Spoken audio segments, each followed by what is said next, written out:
Hello, everybody. I will start this Public Works Commission meeting, this work session into order, and I'll start with just a quick roll call to see who's here. Commissioner Hilton. I am online. Hi. Hello. Commissioner Reading.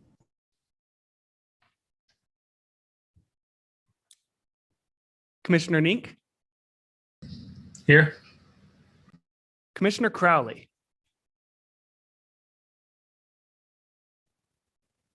Commissioner Ellis. Here.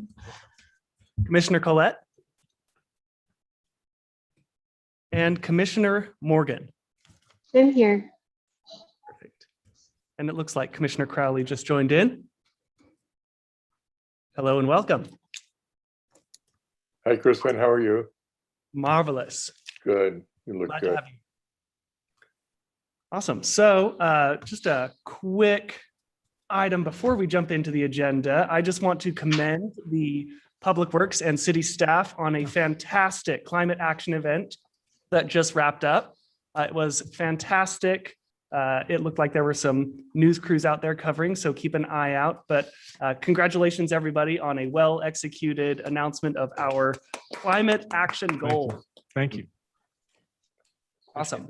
So now jumping into our agenda, we would like to request a slight alteration to the agenda as our legal counsel is going to be joining us a little later in the agenda. So I would entertain a motion from the commission to move item 1, the legal update on parliamentary procedures, down to the last item on the agenda. Do I have a motion? Mr. Chairman, Yes, Commissioner Crowley. I would so move. So moved. Do we have a second? I'll second it. Moved and seconded. Is there any discussion? Hearing none. All those in favor, please indicate by saying aye. Aye. Hi. Any opposed, the same sign? Hearing none. The legal update is moved to the last item on the agenda, which brings us to the new first item on the agenda, a presentation on the geothermal utility plan. And I will turn it over to staff for presentation. Chair, really appreciate the accommodation. Change the agenda. Oops. Somebody jumping in? No? Okay.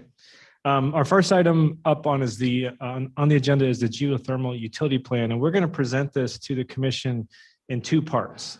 The first part this evening is really focused on kind of the geothermal 101. What is the system?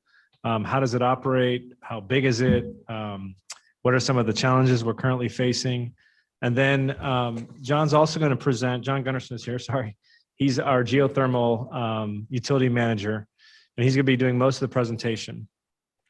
At the end, he's going to talk about some vision, mission, and values for the geothermal system that are really presented as a kind of starting point. We won't have necessarily a ton of dialogue on this session. It'll be really focused on session 2. We want you to read those, maybe process those, and then come back for session 2 when we get into some of the potential solutions moving forward.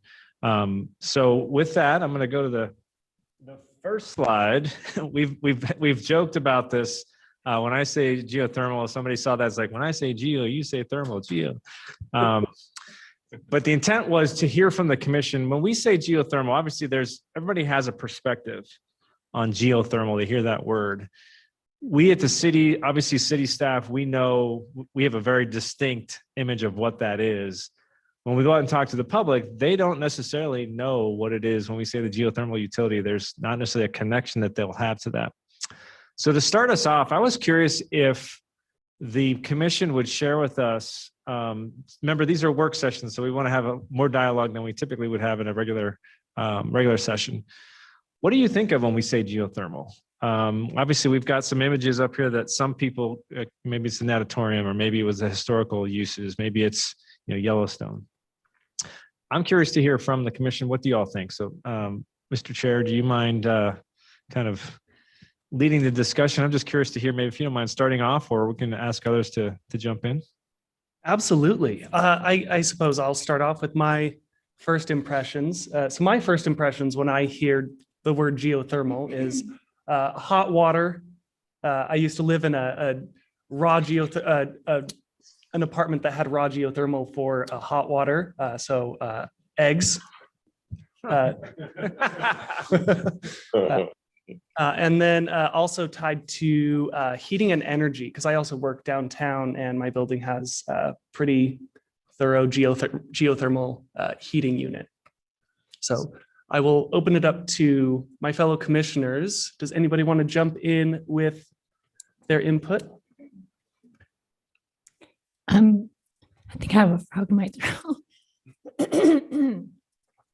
When I think of geothermal, kind of the first thing that comes to mind is the Banner Bank building and just the opportunities for it's an option as an energy source. And I always think of it as if you're close enough, you can get buy-in for the hookup.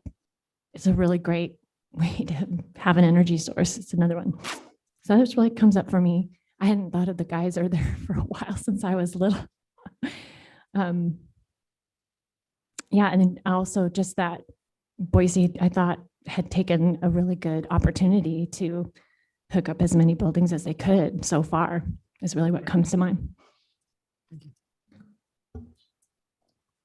Awesome. Any commissioners online want to jump in and provide your initial feedback? Yeah, I'll chime in. ahead. I always think of Yellowstone first, but then the close second is geothermal energy. So those are just the two things that always jump into mind for me. Awesome. Thank you. Anyone else want to jump in online? Chair, I can jump in. So Go ahead. one of the things that comes to mind for me is really just efficiency, just utilizing the natural energy of the earth to have a very efficient heating or sometimes also cooling system. So.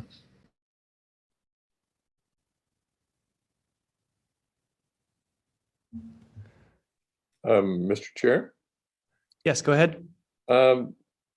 along the lines of what Jake was just saying, and I've had a number of years experience working with geothermal, either as a commercial generation source or as a heating system or a utility as we have it here in the city.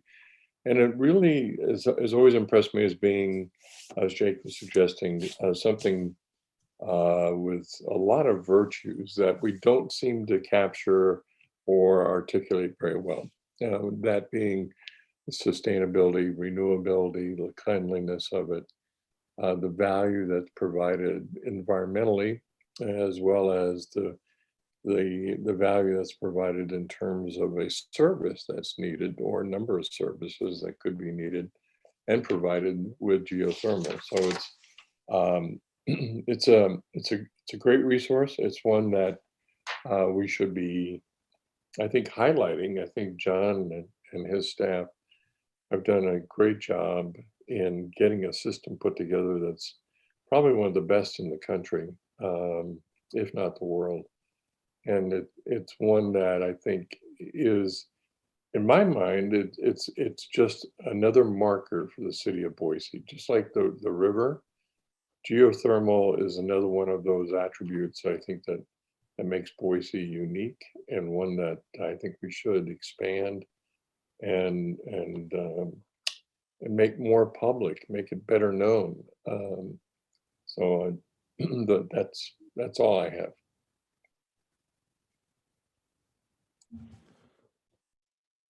Awesome. Any final words, commissioners?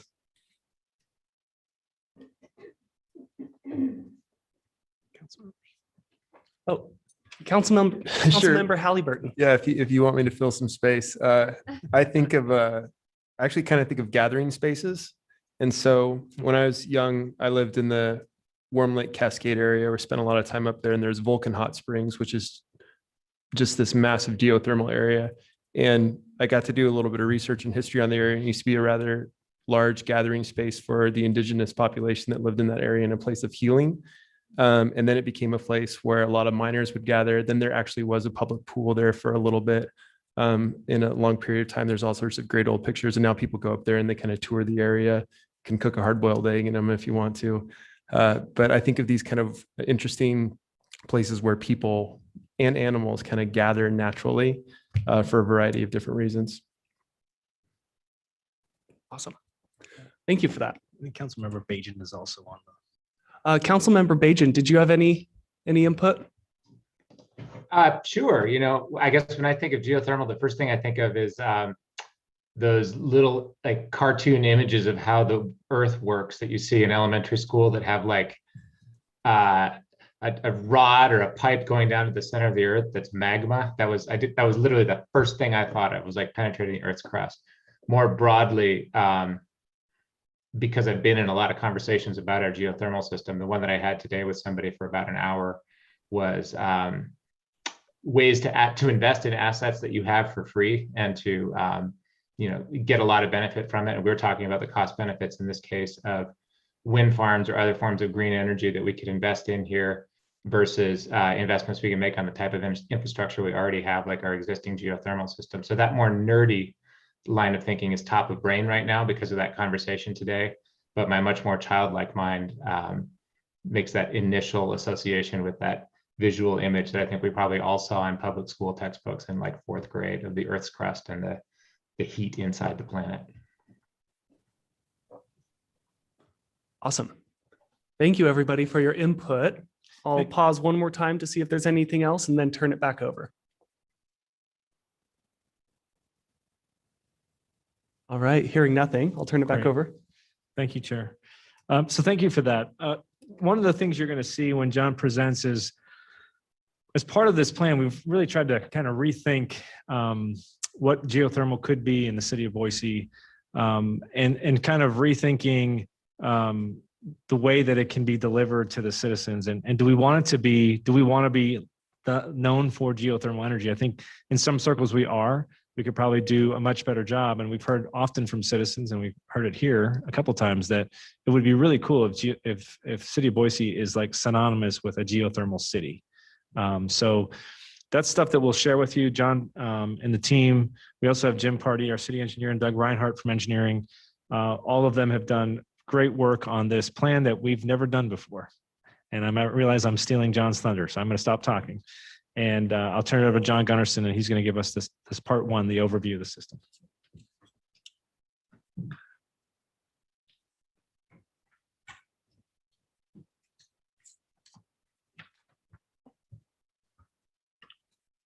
Well, thank you. Good afternoon. For those that I have not personally met, I'm John Gunnarsson. I work in public works engineering. I've been here for about 12 years, overseeing our geothermal program for about the last 6 years. So really quick, when I hear the word geothermal, a couple things come to me. Number one, I guess right now with my daughter in 6th grade, we're kind of looking at the linguistics. So we look at geothermal, geo meaning earth, thermal meaning heat, heat from the earth. And so, I think that kind of captures kind of what we're all talking about. But much more to me, this is, I've really grown to like this clean resource, this local resource, this sustainable resource that the city uses. This is an energy that's more dependent, it's more reliable than other renewable energies out there. And we're going to be hearing a lot about geothermal in the upcoming years. There's a lot of national laboratories, there's a lot of people out there that are looking at how to best harness geothermal. And with Boise being one of the largest geothermal heating districts, the largest in the country, one of the largest in the world, there are a lot of people come to Boise to learn and to look at what we're doing successfully and lessons learned. Okay, so we have a lot of content to cover tonight, and I think I'm already kind of going over time. So I'm going to go relatively quick. Please feel free to interrupt me, stop me if there's any questions or if I'm not clear about something. But as Steve alluded to, over the last few months, we've been working really hard at this utility plan and trying to look at both, get a good understanding of where we currently are with our geothermal program, learn from where we've been, where we currently are, but more importantly, where are we going with it? And that's the overall crux of the utility plan, and we're going to get more into some of the challenges and why the urgency to put it together now is. But really quick as an overview of what we're going to cover tonight. Tonight is this, we're calling it work session 1. And again, this is something that's never been done before. And so, you know, we're learning as we go. And also being one of these larger heating districts, there's not a lot of other utilities to learn from. And so not only has this never been done before, we're kind of inventing the wheel for this. So today, we're going to talk just the overall goal today is just to make sure we all have a clear understanding of what Boise's geothermal program is. And once we're clear on what it is, then next work session, we're going to focus more on the challenges and where we're going, how we're going to implement it, resource needs to implement them, and hopefully kind of all stack hands and agree that this is the direction that the city of Boise wants to take the geothermal program. And once we get past that work session 2, then I show a third box in here. This third box, this will be many other work sessions and many other commission and council meetings in the future to look at different policies on how to implement these changes. So just, I'm going to just jump right into it for an interest of time. As part of the memo, we sent a link out for a couple of educational videos. And I'm hoping you had an opportunity to look at them. There's about a dozen of them, less than a minute long each. And these are something that we've recently put together for the Boise watershed. And, you know, just to plug the Boise watershed really quick, we've dedicated a big portion to the Boise watershed to geothermal education. So now these videos are part of an interactive kiosk where we can learn everything about geothermal, everything from the history to the heat sources, to uses, to what it takes to make power from it, aquifer management. There's a lot of great resources there. Unfortunately, I'm not going to go into all that this evening.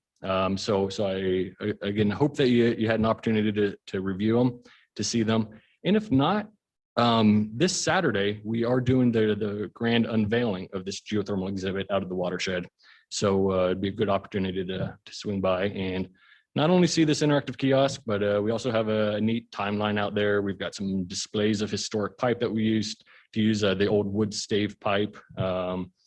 And then there's even this neat anamorphic painting that we commissioned an artist to put together that has a photo booth, and basically it looks like you're falling into the depths of the earth from a certain focal point.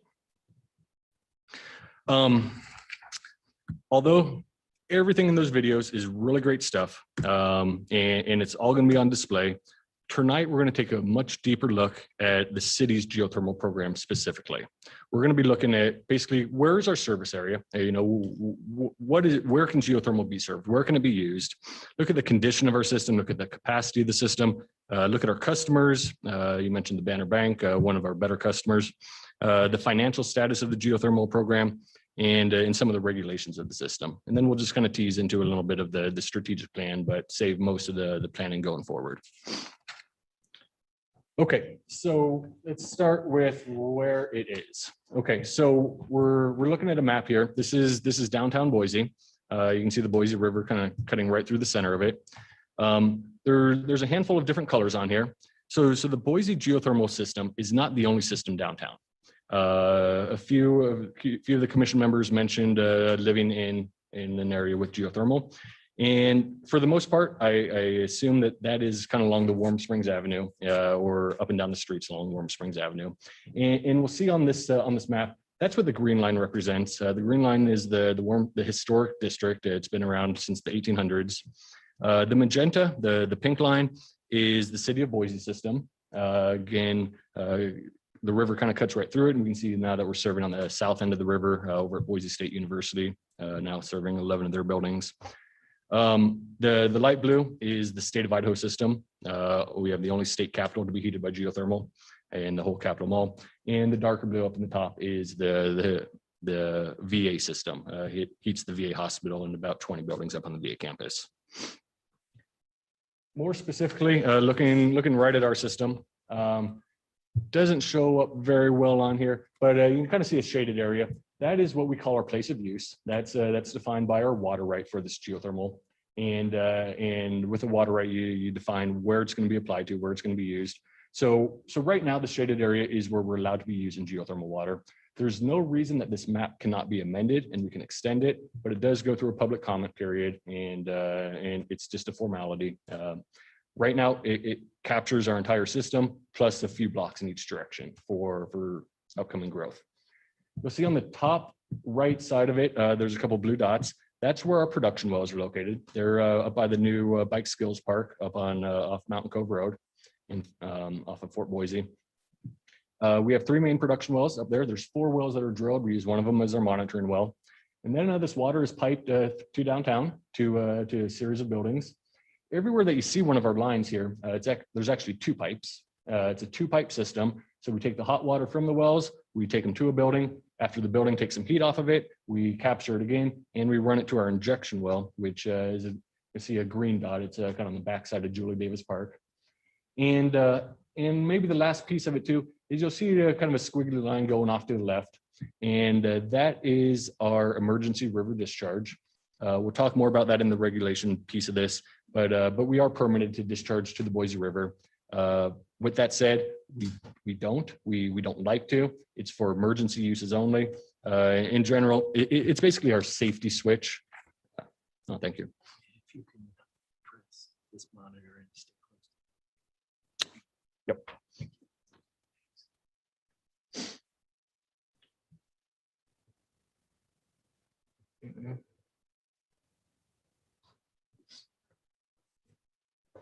John, are you able to say that that has happened? Have we ever had to discharge into the river? Mr. Chairman, Commissioner, yes, we do. We do discharge to the river maybe a few times a year. It's when we're doing maintenance to our injection well, or if there's a power failure at our injection well. Basically, we need a place to put this water. And on the other hand, it acts as our safety switch. So if there is a power failure at the injection well, we want to make sure that we're not overpressurizing our system. So if our pipes reach a certain pressure, there's an automatic valve that opens up to the river to make sure that we're saving our infrastructure and not overpressurizing things. So we do go there a couple times a year, but we try not to. We do everything we can not to. It's basically our water right says gallon out, gallon back in, and that's what we try to do. Okay, moving on into system condition. In general, I'd say our system is in fairly good to fair condition. If we take a look at this chart, we have it color coded, green being good, red being bad. This condition is as of today. So this is important to know. As more time goes by, these are going to start slipping down.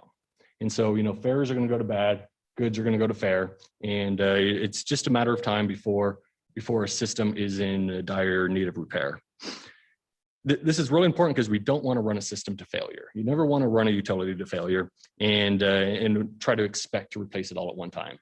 So this will directly tie into kind of the financial discussion we're going to be having here in a few minutes on the need to start replacing and improving some of these assets.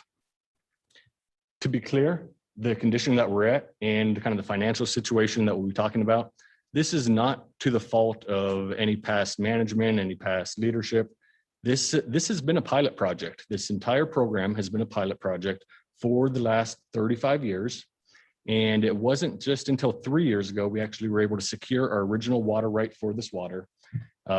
So there was a good chance that the Department of Water Resources was going to ask us to take our straw out of the cup before we got a license for it.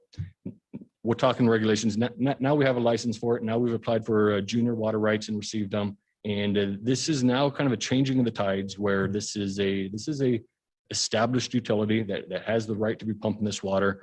And we just want to make sure now that we're readdressing all this, looking at it and make sure we're doing the right thing with it. The most critical piece of our system is major metal fittings. When the system first got put in the ground, they used best practices, best construction practices, best materials that they knew at the time. And one of them was these big ductile iron and cast iron metal fittings. And what we're learning now, 30 years later, is a combination of this water, combination with our soils, the temperature makes it very, very corrosive. You can see some of these pictures. The top one is a coupling that we just pulled out of the ground last year. I mean, you pull this metal out and you can crumble it with your fingers.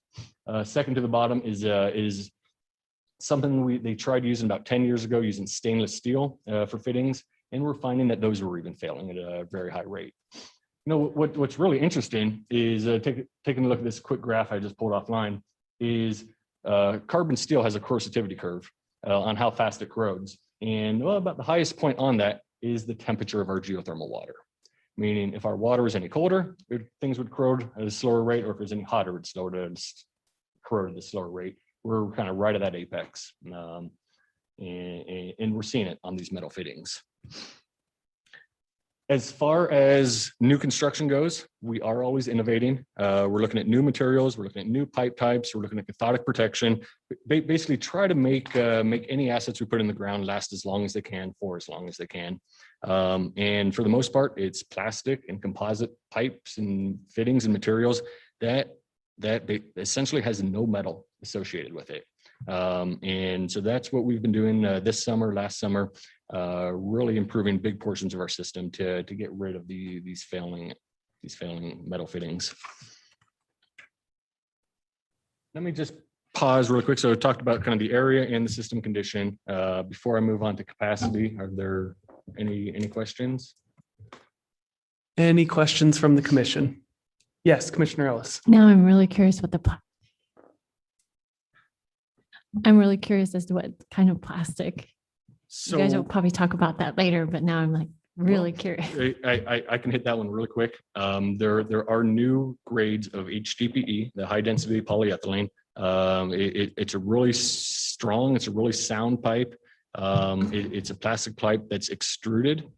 And as of about 3 or 4 years ago, the maximum temperatures were at 140 degrees. So we use this pipe all over in the sewer, in the sewer side.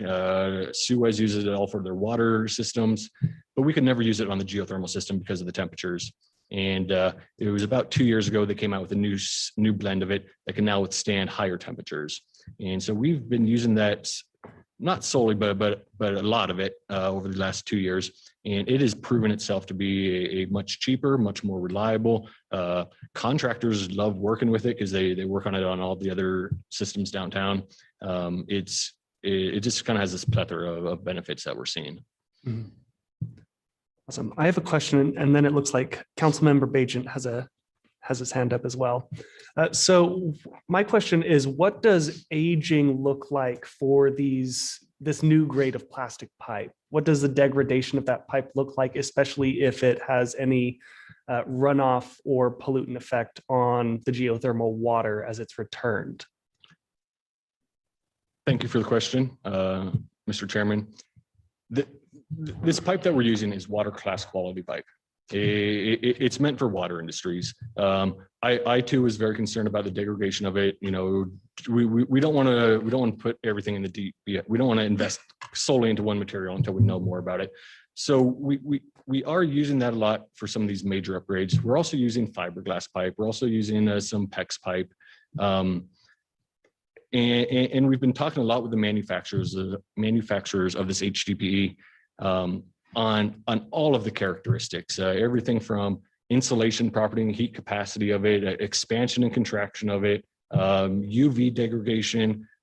We've been scouring this, trying to find that fatal flaw on it, and as of now, we're not seeing it, and I don't think we will.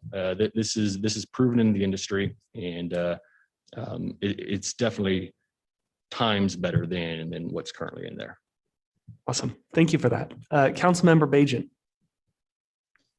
Thank you. The question that I had actually pertained to the maps that we saw earlier. And my question is, what is I imagine it has to do with all kinds of things, including the pipe properties you talked about, but what is the approximate distance from our wells that we can get the water to while it's still hot enough to be useful? We couldn't, for instance, send hot water to Utah because it would be cold water when it got there.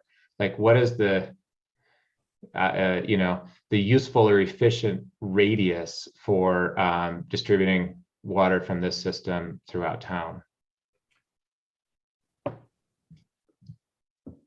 Mr. Commissioner, council member, thank you for the question. That's a really good question. If our production wells were located miles away, I believe we could still maintain that heat capacity to serve downtown. We were really surprised when we went over to Boise State 5 years ago, because Boise State asked the same question: what temperature water should we expect to receive? And being the farthest point from our wells, we weren't confident on a certain number. So we told them about 150 degrees, knowing that we pumped it out at 177, 150, that it shouldn't get any lower than that. We have been seeing temperatures over at Boise State, the farthest point of this system, at 175, only losing 2 degrees from point A to B. But there's lots of other factors with this. And like the biggest one is, I'm going to say we haven't gotten there yet, but wintertime use versus summertime use. I mean, it's the velocity in the system. How fast can you move the water from point A to point B? And so that kind of goes to the point of, if these production wells, if the source was miles away, we'd have all this velocity, all this water would be coming at one time. Now, if you're asking me to serve a single residence 5 miles down the road, there's not going to be enough capacity. There's not going to be enough velocity to keep that water warm for that long. So it's really a gray area on how far we can go with it. But we are seeing, as our further expansions, we're maintaining that heat capacity much greater than we ever thought we could. In part too, that we insulate our lines as well. So it's not just pipes in the grounds; these are pipes that are insulated, and then once the ground heats up to temperature, we're maintaining that heat for a good portion of the time. That's really interesting. I hadn't appreciated that the speed at which the water moves through the system is a driver of the temperature at its destination, but that makes perfect sense. Thank you. Absolutely. Awesome. And I have a follow-up to that you may be getting to, and if you are, then we can just move forward. But are there concerns about the density of development in the downtown core area, this area, and with the new buildings that go up that may be using geothermal heat, et cetera, as we build more dense construction using this asset on the radius overall of usability? Mr. Commissioner, bear with me, because that is our next section. Oh, perfect. Is capacity. Perfect. So I think great segue, and thank you for that. To directly answer your question here, our pipeline capacity, we hydraulically, we have lots of additional capacity. We have some major backbones of the system that are not even close to capacity. And so when we start talking about the growth portion, and that'll be at our next session, that is going to be one focus area that we have, is looking at just infilling our system. That, we have this utility, we already, there's a lot of buildings that are adjacent to it. If I go back to that map, a lot of buildings that are adjacent to it that are not connected. So rather than building more lines, putting more assets in the ground, let's use what we already have and get more of the downtown, more square footage connected to it. Bigger picture or overall for the system, it's kind of broken up into these 5 different areas. We have the production capacity, basically pulling the water out of the ground. Mechanically, we can pull a lot more water out of the ground from the wells that we have and from what's already in place. On the other end of the system, injection capacity, this is being able to put the water back into the ground. Although we only have 1 injection well, we do testing on it every 5 years to make sure that it still has receiving capacity. And we just did it 2 years ago. And again, we have lots of additional capacity to dispose of this water through our injection well. Pipeline capacity, mainly just covered. We have some big backbones of the system. We have a lot of capacity there. Depending on the location, our capacity might diminish a little bit. For example, on the peripheral, on the edges of the system, the pipes are a little bit smaller. So if we want to start extending blocks this way, we might start identifying some bottlenecks in the system. But we have our entire system modeled in a hydraulic model, and we're watching it after every connection when we're seeing our new peak loads and trying to understand where are the most critical portions of our system. Aquifer capacity is the next one. I'm going to show you a graph right after this slide. It talks more about the aquifer, but in general, our aquifer is in good health. It's in good standing. What is probably the the limiting factor here is our water rights for this water. Again, we have secured our original pre-1982 water rights. We've applied and received additional water rights. We're going to be permitted to pump up to 385 million gallons here in the next 2 years. We have this kind of stair-step approach on proving up on our water rights. You can see on the graph on the bottom right, the green lines show our actual production volumes, and the red lines are these next 3 years going forward of what our maximum volumes can be. So there is definitely a lot of room for growth, but it's not endless. And it's definitely, we're going to run into these water right issues before we run into the production, injection, pipeline, aquifer issues. Staff does believe that we will be able to apply and receive additional water rights above and beyond this because of what I'm going to show you next. But that's the process of applying for it, and nothing's guaranteed until it's done. Quickly, this is a look at our aquifer. This is using 2 of our main monitoring wells. This is our BLM and Canta well that we monitor, the geothermal aquifer. And this is a hydrograph showing the depth to the aquifer. And what I just want to point out here is in 1983, when the system was developed, the aquifer started to decline very quickly. And this was because we did not have an injection well. We were pumping the water and then dumping it to the Boise River. And the aquifer declined really quick. It took the city about 10 years to find a location, to find funding, to drill an injection well and start re-injecting this water. Proven aquifer management on all around the world.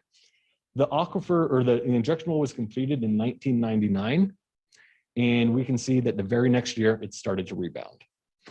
In 2013, it actually met pre-1983 conditions, and although very, very incremental, each year this aquifer still is coming up a couple inches to a couple feet each year. So the aquifer is in good health.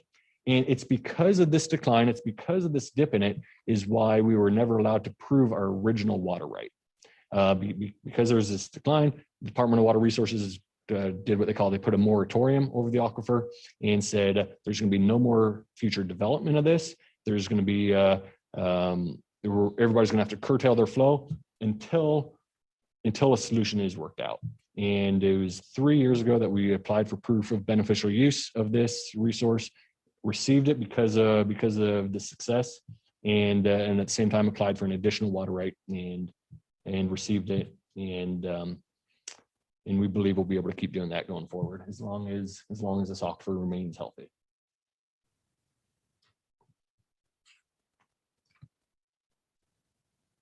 I don't know what happened. Okay, so moving to our next category is our customer base. Basically, who do we have connected to our system? When the system started in the early 80s, we started with 15 customers, 15 buildings downtown. And that's been a number that's been growing pretty consistently ever since. Didn't like me. As you can see from this graph, the number of buildings that is connected has been fairly consistent over the years. You can see a couple big jumps there, like in 2013, when we connected Boise State, there was a jump of 9 buildings at a time. But on average, it's about 2 to 3 new buildings, new connections each year. And these range from small residential type buildings to some of the largest buildings here downtown. Would like to point out we do have 3 new ones coming online this year as well. The system has essentially doubled in size since 2001, and this is something that we're going to talk to kind of more at the next session. Is this growth has been an organic growth. This has been buildings interested in it, coming to the city, wanting a connection, wanting to use this utility. We have not had a targeted approach or very minimal incentives for folks to connect. This has been kind of at a developer's desire to connect. And I think that's something that warrants a lot of discussion on moving forward on how do we want to see the system growing or expanding. But customer growth needs to be targeted to some point and be a little bit more deliberate. Because certain buildings and certain uses really provide a lot more significant benefit to the GEO program and to the buildings than others. So for example, the federal building, the federal courthouse, they are our largest geothermal user. They account for 9% of this program's entire revenue. So this is one of those, losing one building can make a huge impact to the fund. Kind of on that same notion, we're seeing 10 buildings here. The top 10 buildings account for about 50% of our entire revenue. Whereas the other seven, actually that's a 72, it should be 82, the other 82 buildings account for the other 50%. So there's a big swing there. In fact, I looked right before this, the bottom 10 buildings account for approximately 1% of our revenue. Top 10, 50%, bottom 10, 1%. So by just adding buildings to our system doesn't necessarily mean that it's benefiting the fund, it's benefiting the program. And we might find that there might be deliberate or special targeted buildings that we want to approach more than others. Interestingly, you'll see the fourth one down is the downtown YMCA. Downtown YMCA is definitely not one of our larger customers, largest buildings, but uses of this water is a whole nother factor. So the YMCA, I mean, they're heating their swimming pools, they're heating their showers, their hot tubs, they're building their laundry facilities. And not only are they heating this stuff, they're doing it year round. Where most of these other buildings use this utility for just a couple months out of the year. That is the next slide. I'm going to jump forward. We'll get to it. A lot of these buildings are really only using this water 3 or 4 months primarily out of the year. And so targeting certain buildings, but also targeting certain uses is going to be a huge factor as we start looking forward. Let's see, buildings that we serve, it accounts for basically everything downtown. It's commercial buildings, it's governmental, it's residential, it's the hotels, it's the churches, it's everything in between. We're also seeing here more recently in the last few years a huge shift towards other uses of this water. We have of our customers now, about a third of them heat or partially heat all of their domestic water. It's happening right here at City Hall. The hot water that comes out of the tap is being heated by geothermal. It's not the geothermal water and the egg smell we're referring to. There's about a half dozen sidewalk snowmelt systems downtown utilizing this water. There's again everything from pool heating. The Elks Hospital has therapy pools that they heat with it. To just right down the street is claimed as the world's only outdoor geothermally heated bar at the Diablo and Sons. Another important piece here is of our entire number of buildings. So we are heating 92 buildings now downtown, 11 over at Boise State, just over 6.5 million square feet. An important point is that about half of these buildings have no other heat source. So they are relying on geothermal or their building goes cold. And so that emphasizes the importance of why we want to take this utility and manage it differently and make sure it's reliable and sustainable for not just these buildings, but these buildings and future ones. The graph on the right, very similar to the pie chart we just saw, just kind of shows the magnitude, the spread of some of these buildings, whereas we see the federal buildings using over 20 million gallons of this water each year. It all the way down to our 10th one is only using 6 million gallons. That's the Morrison Center over at Boise State. And so there's even just a big swing in these top 10, and those numbers diminish really quickly. Let me pause for just another minute here before I keep going. Mr. Commissioner, any thoughts, any questions? Any questions or thoughts from the commission? I was looking at the number of accounts again, and you were talking about the perimeter, and it made me think of Warm Springs. So are the residents on Warm Springs included in those numbers in the previous slide or not? I got confused there for a second, thinking about the perimeter. Mr. So okay. Councilman, that is a separate system. So the green line going down Warm Springs is managed by what's called the Boise Warm Springs Water Company. Mhm. And they operate independently. We are intertied. We can share water with one another, but it's its own entity. They serve about 350 homes up and down Warm Springs Avenue, but a lot more accounts, a lot less square footage.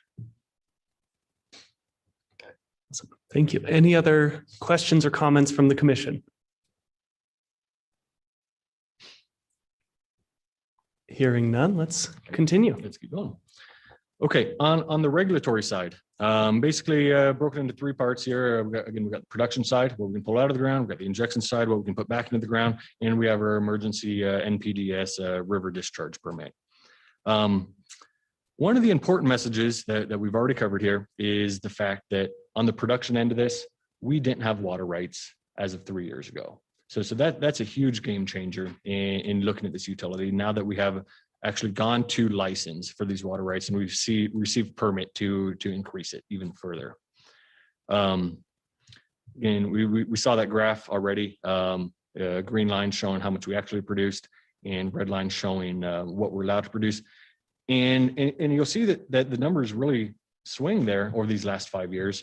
And that's directly because the amount of water we produce ties to how cold of a winter it is. Most of these buildings are using it for heating only. So on cold winters, such as the Snowmageddon year between 17 and 18, we pumped a lot of water that year. Compared to these last 2 years, they've been historically warmer winters, and we're pumping much less. That swing there is 60 million gallons between a cold winter and a warm winter. Another mentionable item here is the river discharge. So again, we don't choose to go to the river. It's for emergencies only, or for mechanical failures at our injection well. It's that safety switch for our system. But we still do have a permit for it. And with half of these buildings only having geothermal as their only heating source, we need to find a way to keep water flowing. We need to keep it moving. And so that's why it's nice having this river discharge. But as as more focus is being placed onto the rivers now, this hot water going to the river, it's probably short-lived. And that's something we're going to need to start addressing is, where else can we dispose of this water? We're not going to get into solutions, but we'll talk about it next time. There's a handful of options that we have on to consider on where to maybe start disposing this water of for emergencies.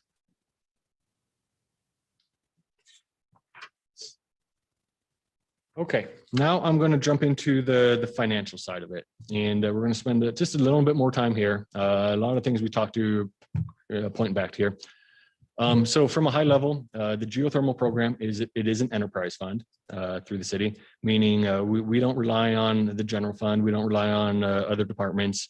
Our entire revenue is based off of water sales. So on those cold years, we get more revenue than we do on the warmer winters. Our total budget is it's about $700,000 to $800,000 annually. As we can see on the graph on the right here, this shows each month over the fiscal year of when we receive our revenue. A majority of our revenue is received in 3 or 4 months there in the middle of the winter. It is received year round, but this is something we'll talk to in the strategic side of it, is trying to flatline this a little bit more and receive revenue throughout the entire year. Look at other uses, look at ways to diversify. But I guess because of this, currently it does help us on the replacement, on the asset management side of it, where there's minimal use in the summertime. So that's a great time to go in there and make upgrades, do replacements of portions of the system. and will have minimal impact to buildings.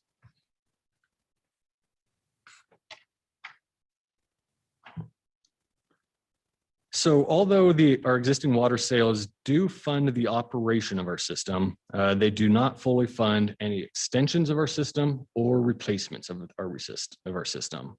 So that kind of circles back to our condition analysis that we were first looking at. Is a lot of these assets they've reached or will be reaching their useful life, and we need to really get serious about replacing them. Based on this remaining useful life on all parts of the system, what it takes to replace these assets, we believe that the budget needs to increase about $750,000, doubling our budget annually to start replacing these portions of the system before they start failing on us. We have been creative these last 3 years where we have borrowed a little bit of money from the city's general fund. We have used what we call a reserve for replacement, the depreciation, to directly fund some capital projects that we need to do. But that is short-lived. It's not sustainable. In fact, the bottom left chart here shows us what our fund balance is, or what our bank account holds in it, and we're seeing that even our bank account is diminishing over these next 10 years. So something's going to have to change to start replacing these, and that's going to be a huge challenge for us. So staff really wants to get in front of this funding obstacle, but as you'll learn through this process, there's a lot of challenges along the way. So in summary, on this financial capacity, we are at this fork in the road where we need to make a decision of continue to operate the system how we have historically, and I'm going to say kind of running it to failure, or we make this dramatic change and we start addressing these problems. We switch gears, we take a global look at this utility, and we define the sustainable path going forward. So let's take a look at some of the bigger challenges that we're facing. First and foremost is this utility plan. It's setting the course. Getting our bearing on the compass. Where are we trying to go? Where are we trying to take this? Never before have we formally established this course. So that's what we're talking about today, and at our next meeting and subsequent meetings. Some other challenges is these revenue constraints. How we're going to start replacing our assets. If we do want to expand, if we do want to grow, how are we going to fund that? As every utility needs, you need to keep upgrading it. You need to stay with current technologies and materials. Competition's it's a whole nother obstacle that we're going to have to navigate. I got a slide right after this. We'll talk a little bit more about the competition. Operational challenges. A lot of developers, they design a lot of these buildings out of state, or geothermal is not their number one focus. And so a lot of times these buildings are approached with tying onto the geothermal system at the 11th hour. And by then decisions have already been made. They've already got budget numbers, and to throw this wrench into it complicates things. We also want to talk about building efficiencies. The more efficient we can start making buildings, the more energy they can squeeze out of every gallon, the more we're going to have, the more we can sell, the more we can expand, the bigger, the better of a utility this can be. Technical challenges, kind of mentioned that one already. There's really very few resources to lean upon when it comes to a geothermal heating district. And so defining those resources and moving forward with technical challenges has been very difficult. And the last one that we put on here just more recently is there's really a very minimal visibility of the geothermal program. And this has been something that we've been trying to change over the last 5 years. You'll notice basically every building downtown that uses geothermal has a plaque on their building. This building is heated by geothermal. Not only does that get visibility of our utility, but buildings really like it too. So all their tenants and visitors know that this building's using a sustainable energy. But I think there's also room to check a lot of these boxes with another outward facing project, i.e. a hot springs resort, or greenhouses for year-round food production, or large-scale sidewalk snowmelt systems. There's opportunities out there.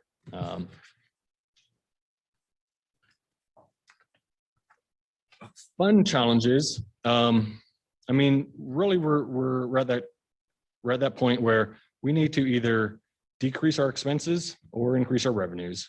And with a budget of about 700,000, you know, some would argue there's always fat to trim, but we're kind of at that point where the fat's already been trimmed. This whole GEO program, it's there's one full-time employee. You're looking at him. We use internal city utility construction crews to do our repair and maintenance and upgrades to keep costs down, so we don't need to hire contractors and pay the overhead and pay markups. We rarely outsource or contract out any of our professional services, just simply due to the cost of hiring consultants. We're continuously reviewing and scrutinizing our budgets, and sometimes just trying to figure out how to make it to the end of the year. So decreasing our expenses, it would be very difficult. So it leads us to the other option of increasing our revenue. So this could lead to a rate increase. And I'm sorry, I thought it was the next slide. It is now the next slide. We'll talk about our rates. We are looking at system growth, especially growth that requires little investment, like we were talking infilling of the system. We can add a lot of square footage with minimal capital costs, assuming the buildings are interested in or wanting or asked to connect. We also want to start looking at diversifying uses of this water. I mean, right now it's all used in that 3-month period. It's used for heating purposes only, but this low temperature geothermal water that we're using, it has a whole plethora of uses.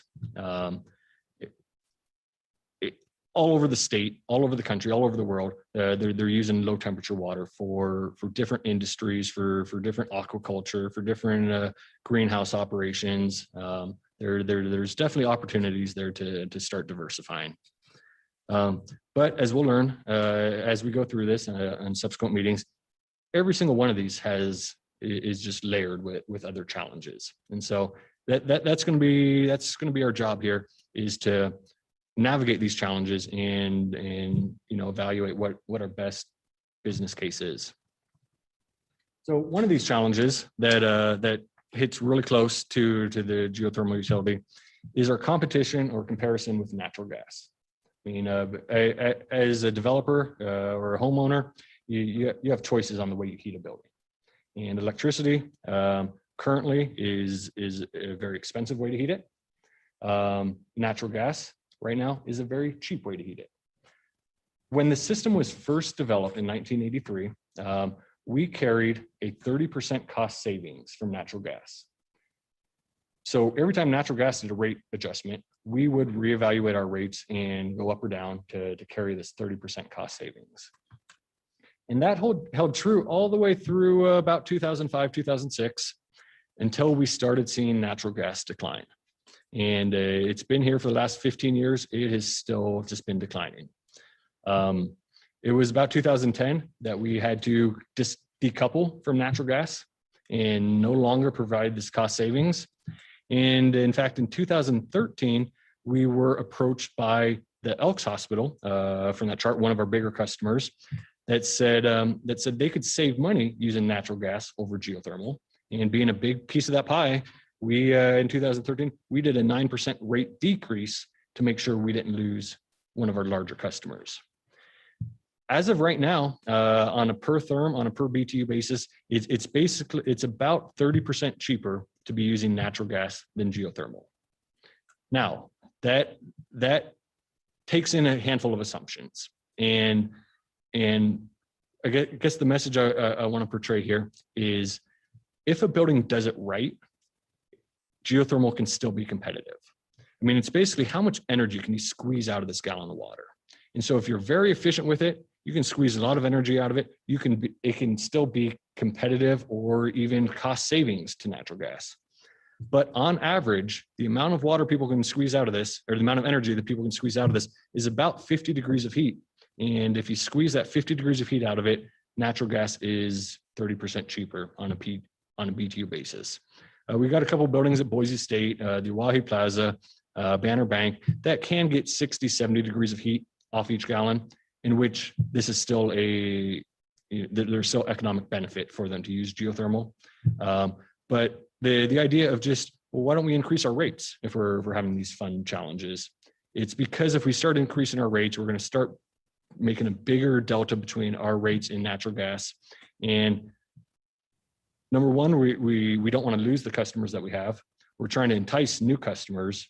And you know, I think there's a lot of things in the work, especially with the new climate action plan and energy goals, that people are going to start looking at natural gas and looking at energies that use carbon differently, and maybe even be penalized to some degree to do so, which is going to make this all of the more attractive. But again, today is about where we're at. Tomorrow will be about where we're going. And so this is where we are at. So this is actually, as I'm looking at the rest of the presentation, I just want to make sure we're staying on time. This is actually probably a pretty good stopping point, because the next couple of slides we're kind of focused on the plan and what we'll share with you in session 2. So I'm wondering if we just kind of stop here, and then we'll stay on schedule. And then before we move on to the next topic, do want to see if there's questions, because that was a good, excuse me. False alarm. That was a good summary of the system. So maybe stop and see if the commission has questions on kind of the as-is condition. And then the next slides that John has that are on deck today, we'll just present at the next session, because it gets into the need for a plan.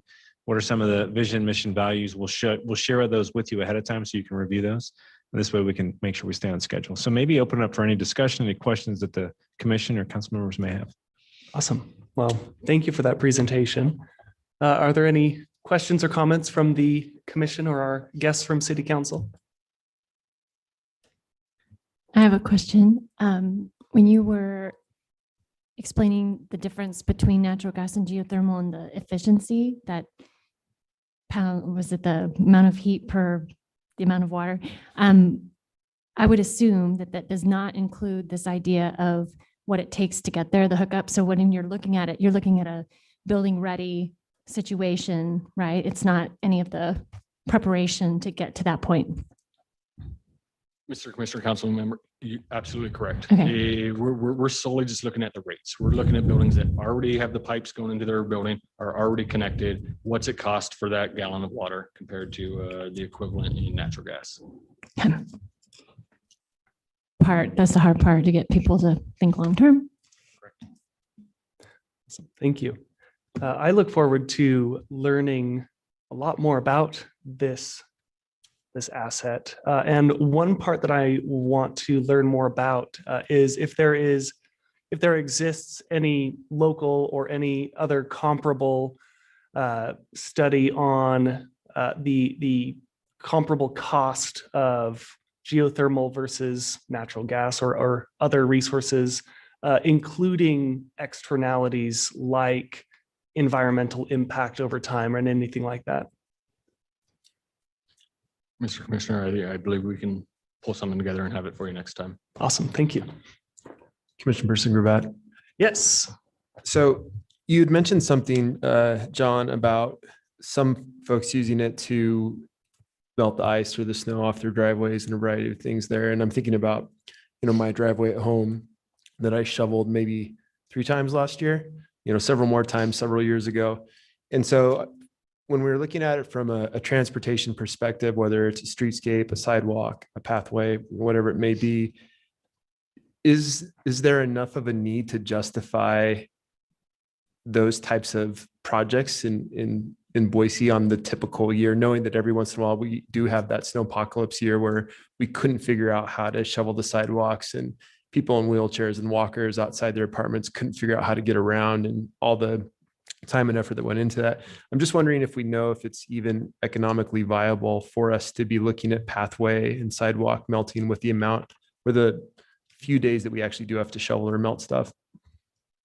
Mr. Commissioner, visiting council member, that is something that we're gonna have to decide. I mean, that's something we struggle with every day, is what is a beneficial use of this resource? And how should we be using it efficiently? Let me tell you an example of one that's doing it, is the Wahi Plaza. The Wahi Plaza, they heat the entire building with geothermal. And then after they've heated it, after they've used that gallon of water and stripped heat off of it once, they then run it through a second heat exchanger where they preheat all of their domestic water. So the water going into the boiler is already up to 100 degrees. Well, this is already happening, and they realized they're returning water to me at about 120 degrees. And they said, John, there's still a lot of potential in this water. There's still a lot of use of it. So then they came in later and they put a third heat exchanger in line and started heating all their sidewalks. So now this one customer is using the same gallon of water 3 different times. And so we were inspired by that approach.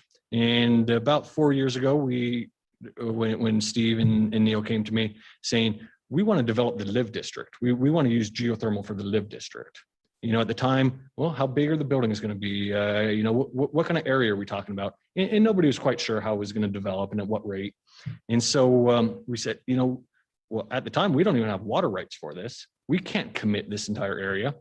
But right there, we have an injection well. And so what we did is we built new pipelines and we funneled all of our used water through the live district. That's still running about 120 degrees Fahrenheit, which is more than adequate for any heat pump buildings. And so now here's an entire district that we can commit to using this already used geothermal water. What's Steve, I think coined at one point, a reclaimed renewable resource. You know, we've already used it. It's already been pumped. It's already been used. It's on its way to go back down the hole. Let's strip a little bit more heat off of it in places that we can before it goes back down the hole. And so do we use this water directly for sidewalk snow melt? Maybe not, but could we use the secondary water for something like that there's not a huge demand in Boise for? There again, every option that we're going to present to you, it's layered with challenges on both sides. And that's something we're going to have to do as leaders, as policymakers, is what is the best use of this? Where do we want to go with it? What do we consider a beneficial use? Thanks, John. That's actually a much more hopeful answer than I was anticipating. So I appreciate it. Complex, but hopeful, right? Yeah. Awesome. And I had written down a similar note that I was going to save until we learned more about those, but looking at bringing in some of our partners, our roadway partners, potentially for some public safety, transportation projects, heating areas that we experience ice more often than snow. And if we can target some areas downtown, like the connector, if we could have a secondary or tertiary water use to melt some of those, maybe the impacts on public safety would be worth exploring a partnership with those folks. Absolutely. Any other questions or comments from the commissioners or council members?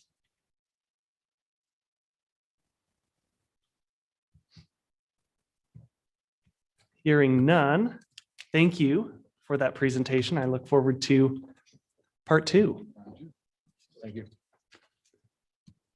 And that brings us to the second item on our agenda, which is a presentation on emerging constituents. Very excited to learn more. This has been a hot topic in my circles, at least. So I'll turn it over to the city. Chair Gravatt, thank you for the introduction, and just an intro for Haley. Emerging constituents is an issue that came up. Well, it's been an issue in our industry for a long time, but specifically an issue that came up with certain citizens that were concerned about, emerging constituents, and Haley's going to get into the details of that. As part of the passage of the Water Renewal Utility Plan with Council during public comment, there were certain comments that were made about the concerns about what may be in the water, and certainly justifiable comments. And so we were given direction from the council to make sure that we are, one, actively pursuing studies associated with emerging constituents, and two, then presenting that information and kind of showing how it's helping us make decisions moving forward. This is the first of probably multiple presentations we're going to give you. This is more of a broader overview and a sharing of some of the data that we've been uncovering. So that's just an intro, and I will turn it over to Haley Faulkner, our environmental manager.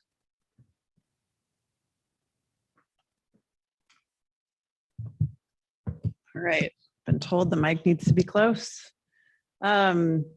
Chair, commissioners, council members, thank you all for being here. And you all are a really important stakeholder in this conversation around emerging constituents and around recycled water.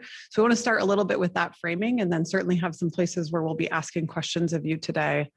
Want to talk just again about that recycled water background, and then a little deeper dive into the background around emerging constituents and water.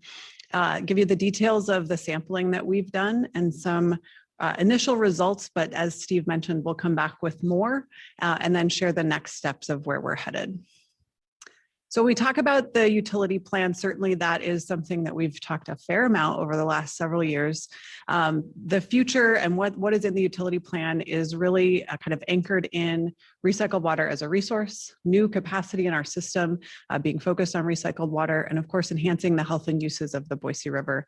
And those two things, emerging constituents, are really important topics as we talk forward and kind of move into those spaces. And of course, kind of where we're headed, we've got 2 facilities today and the 20 Mile South Farm, and we're headed into a recycled water program and to that kind of anchoring of enhancing the river and a 3rd facility, and then ultimately a 4th facility. And we want to do that first and foremost with this lens of public health, of environmental health, and emerging constituents is centered to some of that conversation. And so, but before we get into that, and maybe I've preloaded that too much, but here we are. It's before we go there, even though that is the framing of our conversation today, I want to maybe start with what excites you most about the recycled water program. And as you're thinking about that, recognizing the challenge of the communication in this topic, how would you consider conveying or communicating that excitement and recycled water on the whole to our community as we move forward? Awesome. I will open it up to the commissioners and council members to answer either or both of these questions. Anyone want to kick us off?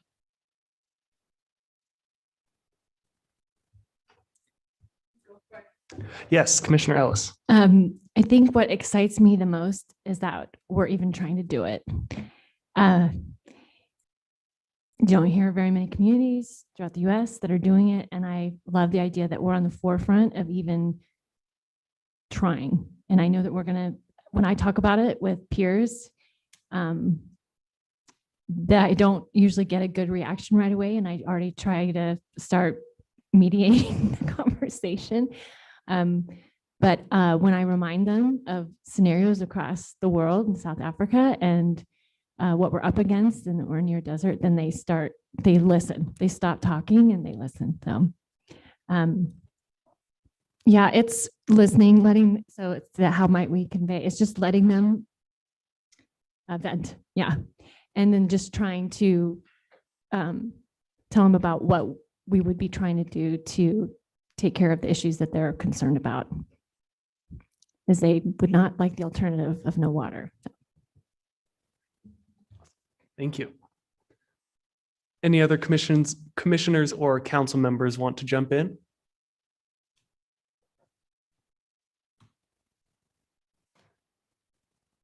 While we're waiting, I suppose I'll jump in and just say that I am young relative to the average age in the room and in the meeting, and looking forward to my future in the city, in this community,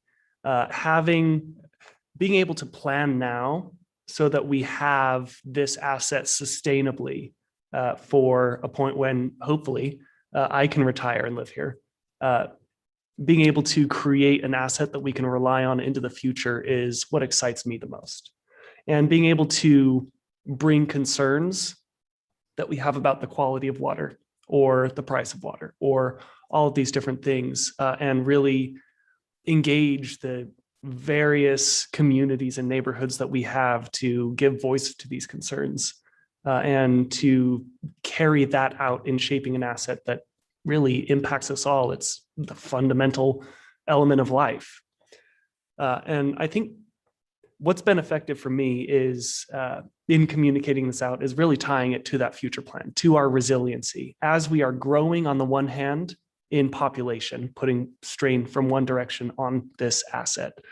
And as we are drying on the other hand, and not just Boise, but so much of the Western United States in particular, as we are experiencing these dual strains, being able to communicate that this approach that we are taking is an effective way to meet the needs that we are faced with on both ends has been a really effective tool at least starting the conversation from a point of common values as we communicate with these different areas of town and different users.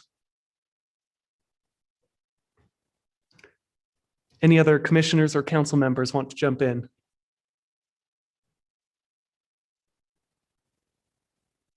All right. Hearing none. Yeah, sounds great. I'll turn it back to you. And I should have mentioned, we've got two folks joining us virtually, Kate Harris, who's our water quality program manager, whose team has been responsible for much of the sampling and data analysis, and Natalie Monroe, who is our water renewal communications manager. And so these pieces are important. This won't be the last time we ask questions like these or want to hear from you all. It's really the beginning of that conversation.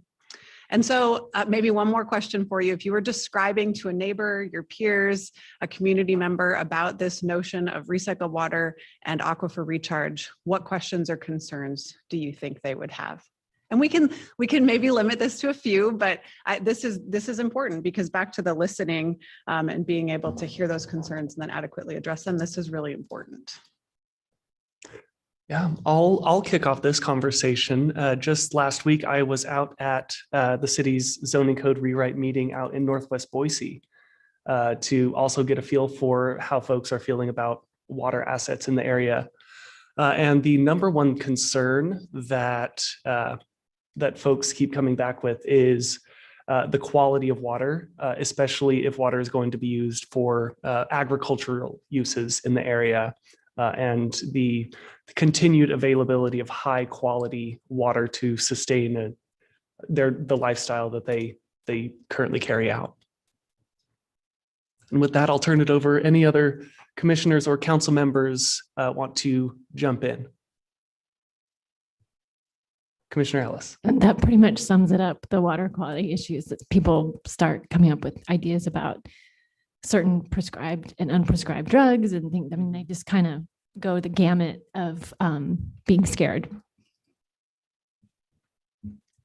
Chair, Commissioner, and I'm sure folks have similar messages. That's why we're talking to you today.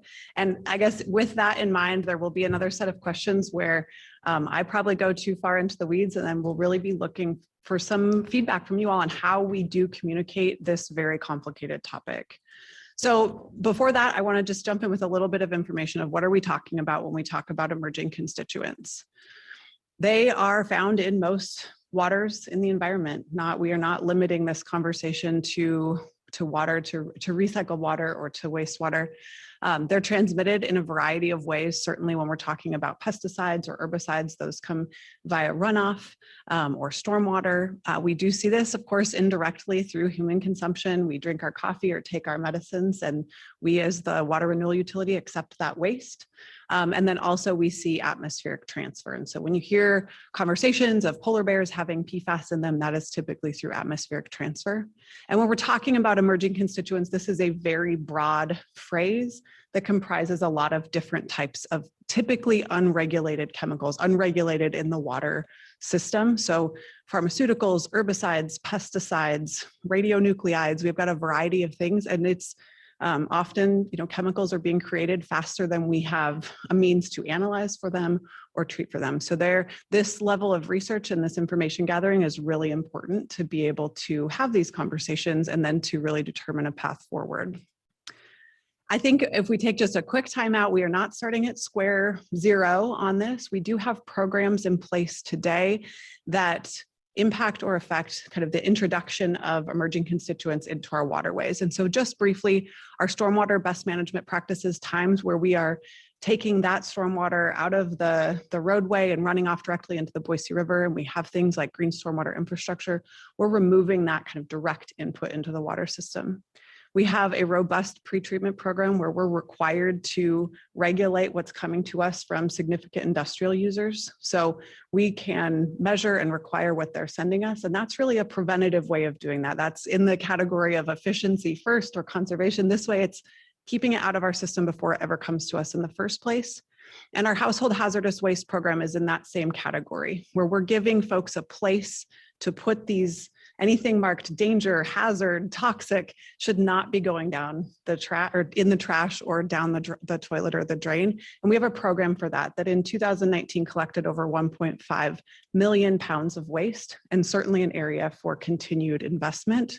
And part of that HHW program is also a pharmaceutical take-back program. So a subset, but also, again, a really important place for us to divert those materials from our system. And this would not be possible without continued community engagement, and you'll hear that theme throughout today. Kind of one example of this briefly, mercury, while not an emerging constituent, a very important one, we had limits in our 2012 permit. We worked with the Idaho Dental Association on mandatory practices for dental offices, that they were required to separate the mercury amalgam out of the system, dispose of that separately and not send it to us. And through that, we saw a 50% reduction in influent mercury and an equivalent reduction in our biosolids. And so the point of this is to say we have tools other than treatment for addressing emerging constituents, and so that it will have a suite of actions here. Part of it is education, kind of these regulatory implications, but then also talking about kind of getting to the root of what is it that we want to track and to what level. And we are not alone in this. This is a topic, emerging constituents in water is a focus of national research that we can really leverage and learn from. And we're being proactive in this. Certainly, there are some that may question us going out and sampling to the level that we have, but it's really important that we have actual data in our system to be able to compare to this national research and determine what really is affecting us here and what we need to focus on.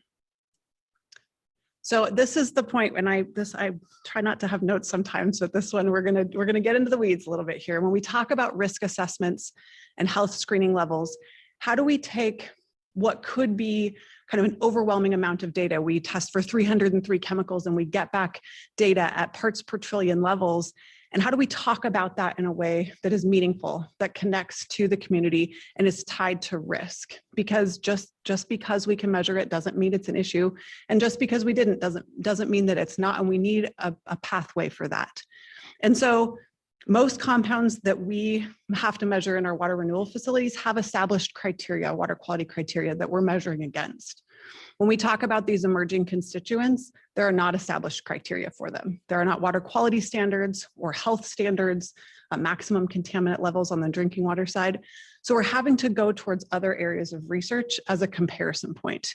And there's numerous studies that have established human health criteria or human health kind of screening levels for some of these constituents that can be a starting point for how we look at this. So with that really long intro, one of these is the margin of safety. And so what we're looking at there is really a calculation. And in this equation, on the top of it, we have that there's a type of health screening level of a constituent. That's something that we're pulling from research or other work that's been done. And we divide that by the actual measured concentration that we've seen. Now, if the number here that we get is over 1, we're saying that it's greater than 1, the chemical is below the screening level and can be looked at as safe. And what safe really means is it's less likely to cause adverse health impacts based on the information that we have in existing toxicological studies. So this is a measure. It's a number that we can use comparing our actual data to kind of a suite of information that's out there. And I want to talk through a couple of examples. So what we're going to show here in this table is the list of chemicals, the description, kind of where it comes from. And then that middle column there is important. That's the measured kind of maximum concentration that we saw in our data in nanograms per liter, so parts per trillion, the health screening level, and that margin of safety. So again, above 1 is considered safe by one metric here.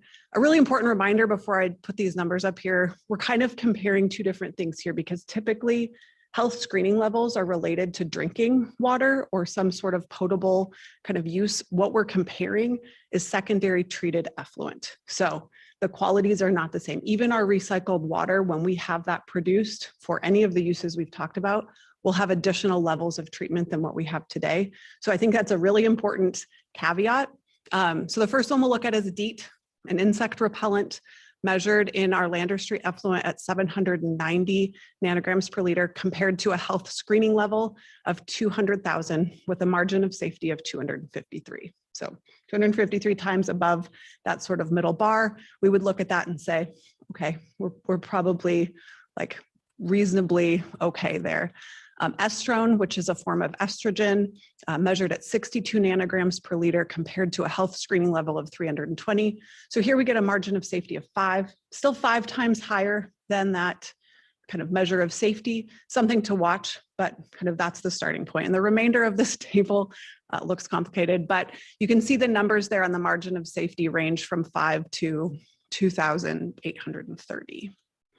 So a different way of looking at this margin of safety is really comparing it to exposure. So when we talk about recycled water, we're talking about how are folks going to potentially interface with that. So we are not talking about potable reuse, so we're not talking about drinking it, but it could secondary contact through like irrigation. If you're running through a park that's been irrigated and you have contact with that sprinkler water, that is a way that you may be exposed to that water.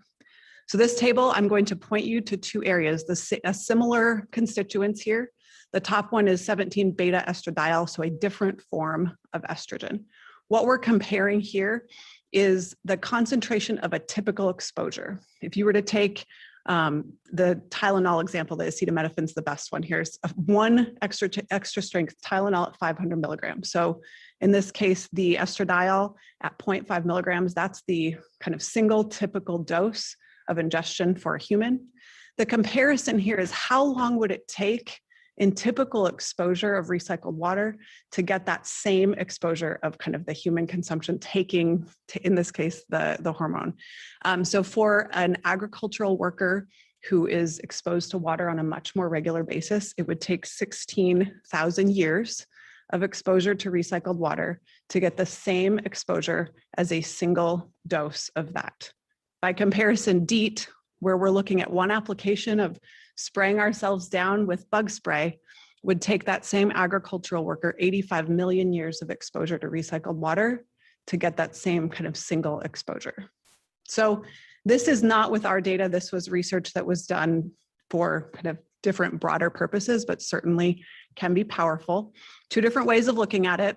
And I guess I want to pause and say, all right, we've got health screening levels and risk assessments, trying to take this big information that can be scary down to something that we can communicate with constituents people can relate to: caffeine, DEET, estradiol.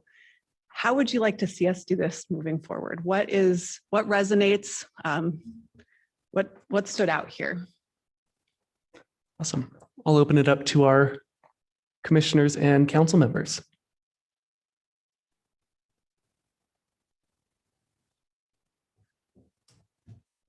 Well, what stood out to me was that last slide, how long you would need to be exposed to different uses of that non-potable water to receive a single dose as a really effective frame of reference for these different constituents. Any other input? Councilmember Halliburton. Chairperson Gravatt, thank you. So the first thing I thought of was like the last time I ate an apple after I sprayed myself with bug spray, and I could actually taste, the insect repellent that was on there. And then I'm thinking, well, how much does that count, for that thing up there? Did I just, ramp myself right up there? I think it is really impactful when you see things that people can really relate to that they do on a regular basis. And I think that 90% of people are going to go to the local Rite Aid and buy bug spray and spray it on them without thinking twice about it and not even consider any sort of safety impacts that are there. But then when you hear about it being in water, it's really terrifying. And so I think that, that comparable level is certainly impactful and identifiable, that we just do it without even thinking and caring. So that was impactful to me because I put on bug spray a couple of weeks ago.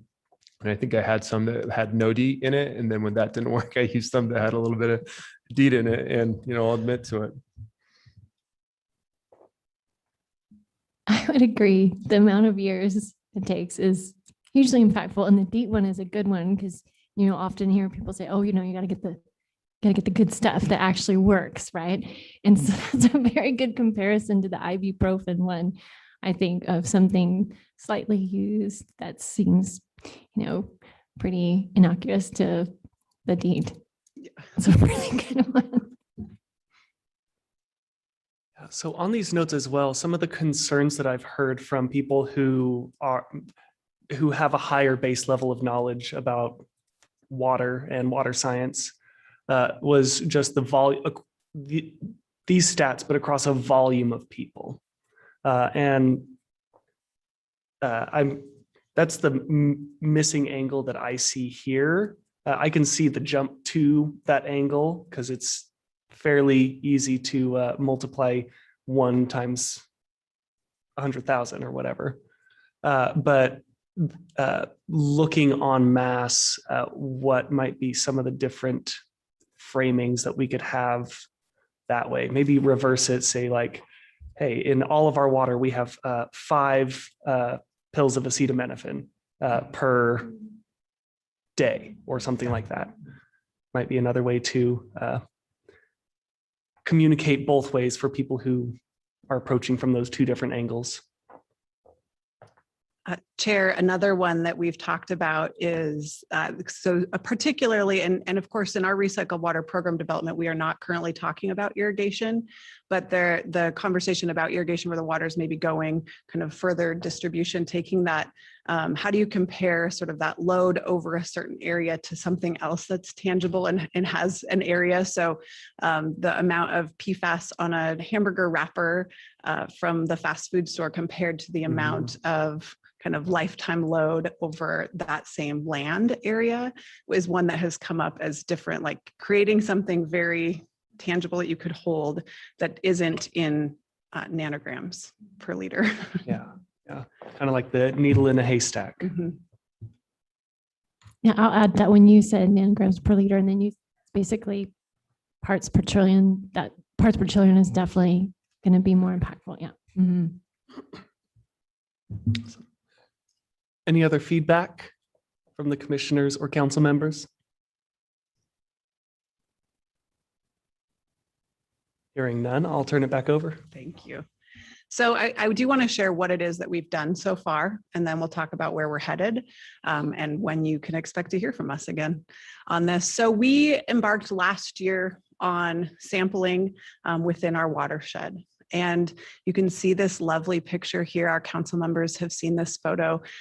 This group, because of the wide range of emerging constituents that we sampled, had to go caffeineless and without other personal care products you may choose to use every day, and then go out 4 times over the course of a year in full suits. And the reason for that is quality control. We don't want to go collect data that we don't then want to stand behind. And so if you've drank coffee or you've used deodorant or some other product and you go and sample, that could contaminate the samples at these very low levels we're analyzing for. So that team deserves really a tremendous shout out.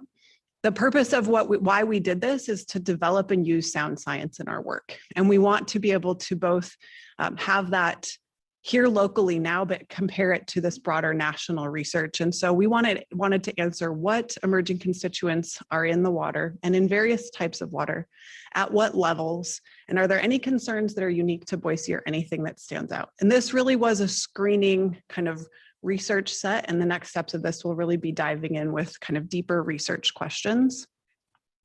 We had 4 sampling events. We wanted to capture the seasonality of how water is used in our area, so May, July, October, and February. In each of those sampling events, so in May of 2020, we sampled 3 different days, so that for that time period, we have 3 data points, a representative sample set. We analyzed each of those 6 sites, 3 days for 303 constituents. So really a tremendous amount of data in addition to all of the quality control. And those 303 constituents included things like endocrine disrupting compounds, pharmaceuticals, food additives, disinfection byproducts, really a wide swath of types of constituents. And of those 67 over the course of those 12 sampling days, 67 different constituents were detected at least one time. So the types of water, we sampled the Boise River upstream and downstream of our Lander Street facility, an irrigation canal and an irrigation drain, the influent and effluent of Lander Street, and a groundwater sample. So we wanted, again, to show how and where are we seeing emerging constituents. Preliminary takeaways, we found emerging constituents in all water types. And that is not a surprise, but certainly something for us to continue to look at over time. The concentrations, like kind of back to that health screening level, when we compared our results in the secondary effluent to available drinking water health screening levels, the concentrations were lower. We are comparable to other utilities. I'll show you a chart in a moment. We do achieve a fair amount of constituent removal already for some of these emerging constituents. So there are some that we remove greater than 99%, some that we're seeing partial removal, and some that we're seeing very little. And as we move forward with recycled water, we'll see additional treatment processes that will get further and further removal for these. So this is really a starting point. So this, a lot of information here, but the bars that you're seeing are the city of Boise data. So the scale here is, again, nanograms per liter, parts per trillion on the left side, some of those constituents across the bottom. The dots are showing 7 other utilities and what their secondary effluent concentrations are. So the purpose here is to say, we are similar to what you would expect in other utilities. One notable exception there is the 4-nonylphenol on the right side. And that's when we're looking into some of the quality control and sampling procedures. But we want to understand the purpose, again, of this sampling is to see something like that and then dive further and understand it more. And I think one of the most important things for us to talk about is PFAS. So I'm sure that's something that many folks have heard of. This is a suite of chemicals, per and polyfluoroalkyl substances. They're referred to as forever chemicals. They come in a wide kind of variety of different chains of these substances, and they do not degrade, and they are around forever. And so something that's certainly of concern and that we are watching. So again, a lot of information on this slide, but of the 18 different PFAS chemicals that we sampled, 10 of them were non-detect in all influent and effluent samples. So that's a good starting point, and of the 12 different samples that we took. The graph here, the red bar shows the current EPA drinking water health advisory level. So again, we're kind of picking and choosing or having to mismatch between drinking water and wastewater. That health advisory level is based on 2 liters of water consumed every day for the course of a lifetime. So it's set at that conservative sort of level for people drinking water. What we have is not drinking water, secondary treated water that's going to the Boise River, but our numbers are far lower than what that is showing. So a good starting point, certainly something we will track. This health advisory is for the PFAS and PFOA over here. So we are less than 10 parts per trillion right now compared to that. Certainly we are seeing regulations in different parts of the country and a fair amount of activity at the federal level on these regulations. And so important for us to have the data. On this topic particularly, DEQ has received funding and is doing a statewide screening as well for PFAS in drinking water and wastewater systems around the state. I just had a question about the N-ethyl PFAS at the beginning. Did you say that, because these are the 8, right, that you detected? And that one doesn't have a bar at all. So it's just so tiny. It's not, okay, just curious. Chair, Commissioner, that is also my, what I think is happening there is it's very low and it's, we're not seeing it, but I will confirm that.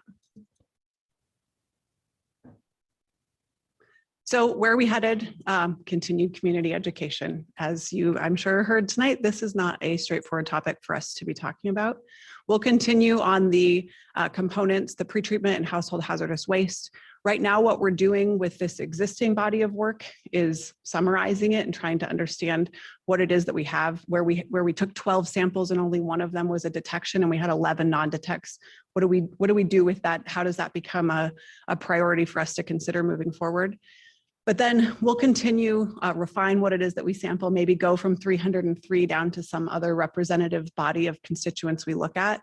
But then we're really headed towards kind of the next wave of research. So we've contracted with the National Water Research Institute. They're a nonprofit focused on, very aptly, water research. So what they will do is bring together a panel of national experts to really help inform us at the very beginning of this recycle water program development. So the panel includes a broad array of people types, a chemist, a microbiologist, a hydrogeologist for when we're talking about how this water moves in the aquifer. And then we get into some of the water recycling experts. And these will be folks from utilities and from academia that are really honed in on this.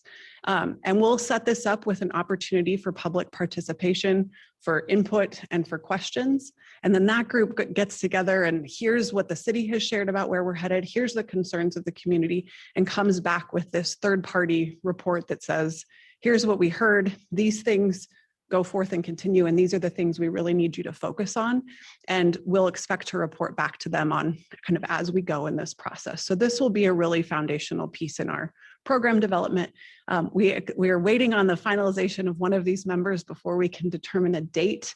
We are aiming for an August date. And in the meantime, the community education leading up to that, so we don't come in cold with this scientific panel, but we spend some time with our community up to that, talking about what is recycled water and how are we talking about this. So we've got some level of kind of baseline education and understanding before that panel hits in August. So those are kind of the immediate next steps. And then we'll be back with Public Works Commission as we hear results from that and as we continue to develop the recycled water program and continue to evaluate the emerging constituents. One more question. So we have a question up on the presentation screen. I would open up to any of my commissioners or council members here to ask what additional information you would want to see as the city moves forward with the recycled water program development. Commissioner Ellis. Thank you. I think this falls under this answering this question. So you just showed the nonprofit is NWRI, is that right? I'm so curious. I mean, you guys are on the forefront from my perception, not having too much background on this. So I'm thinking, has NWRI been approached by other cities? Like, is there anybody you guys get to talk to that are willing to share the information of what their city is going through? Or I'm really curious. On your own. Commissioner, I think that is true in a lot of ways in Idaho, but certainly there are areas of states, Nevada, Texas, California, Arizona, who are out in front of us on asking some of these questions and have different constraints. A fair amount of focus right now is on potable reuse and direct potable reuse, which is not the set of questions we're asking. We're sort of in this in-between space of kind of post the agricultural reuse that's been going on for decades and not quite going all the way to potable. And so there is a lot of this national expertise that we can pull from. So I can't remember who all we've talked about, but folks who have helped build some of these big recycled water programs, but that are, or inform them from both the university level kind of researchers and research groups that exist at public utilities. So that's kind of who we're targeting for the panelists. Does that answer your question? Okay. Awesome. Any other feedback or additional questions?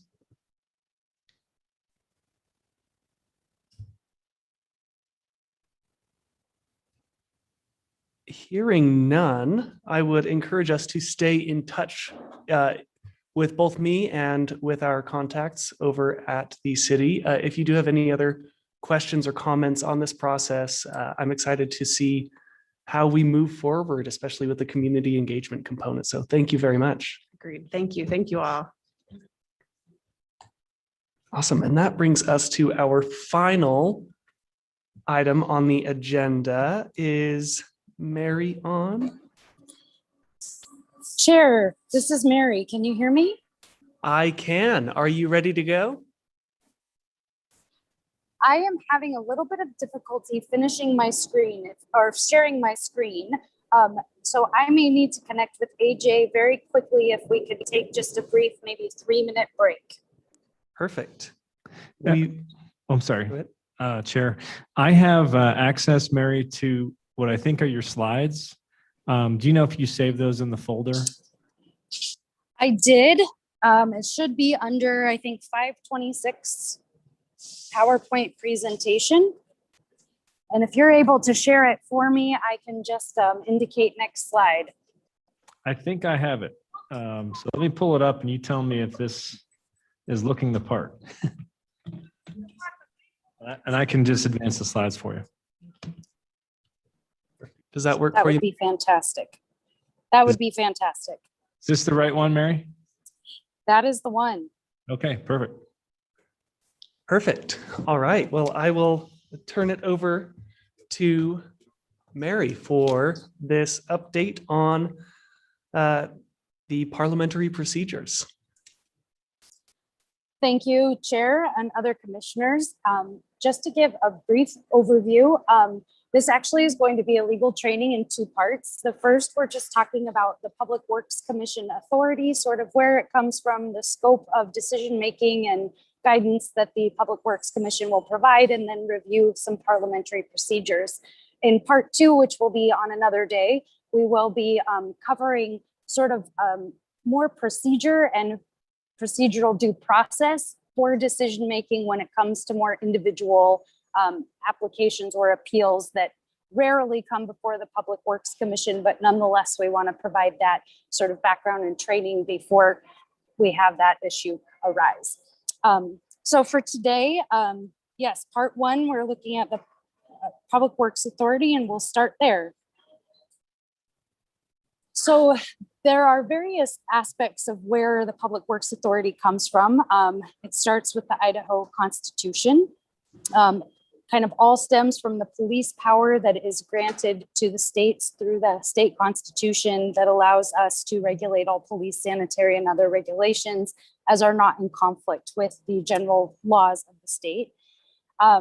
From there, we then have statutory authority that enumerates a list of powers that the Public Works Commission or Public Works Department can exercise. And this is a non-exhaustive list of powers, but essentially cities are authorized to develop domestic water systems, including geothermal, utility systems, sewer systems, solid waste disposal. And then in a separate provision, we have the authority to create commissions to help us do that governing.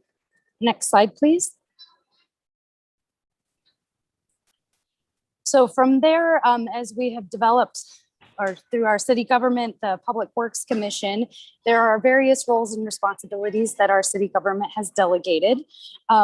It starts primarily with the development and establishment of the Public Works Commission, which is to ensure safe, healthy, livable community, to advise the Public Works Department staff, make recommendations to mayor and city council, and deciding appeals of particular Public Works Department actions. In terms of outlining the duties and responsibilities, as this commission is aware, you advise on wastewater collection and treatment. As you just heard today, a presentation on geothermal and previously those on irrigation. That's within your purview. Solid waste collection, our water quality programs, water resources management, and then facility and engineering support. Additionally, any public services that we provide, hearing appeals of Public Works staff actions. Those are the decisions we're talking about reviewing in part two that are rare but do come before this commission, and helping make recommendations to city council, support our public education, and just generally provide a good sounding board and advice to our Public Works Department as we move and grow. Next slide, please. There are a few different local ordinances in various places that outline the Public Works Commission statutory and ordinance authority. So here's a different area of our city code that authorizes the Public Works Commission to study and evaluate existing collection systems, programs, policies, and activities to ensure compliance with our federal, state, and local requirements, review our rates and fees, make those recommendations, and promulgate other rules, regulations, and those things for the control and management of our solid waste program. Next slide, please.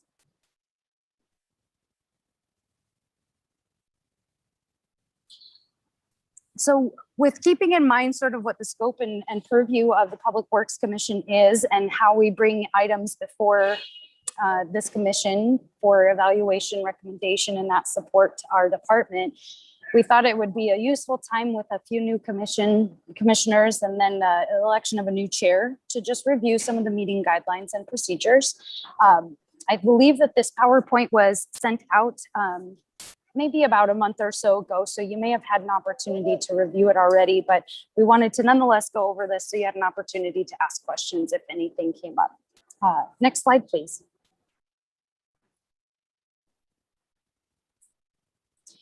So starting with the role of the chair, and again, congratulations, Chair Gravatt.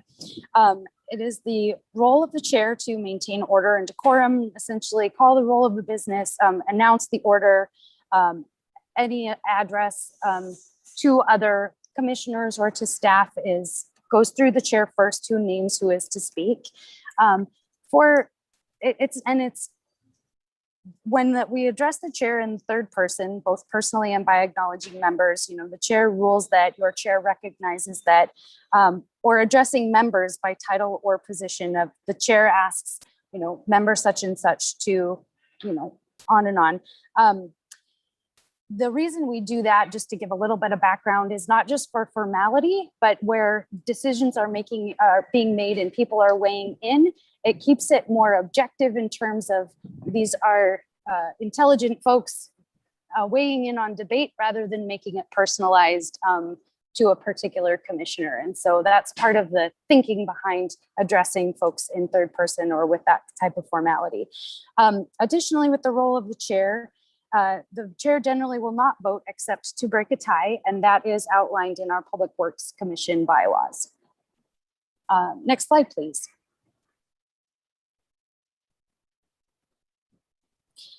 All right, so in the decorum among commissioners, again, we ask that you obtain the floor from the chair before speaking.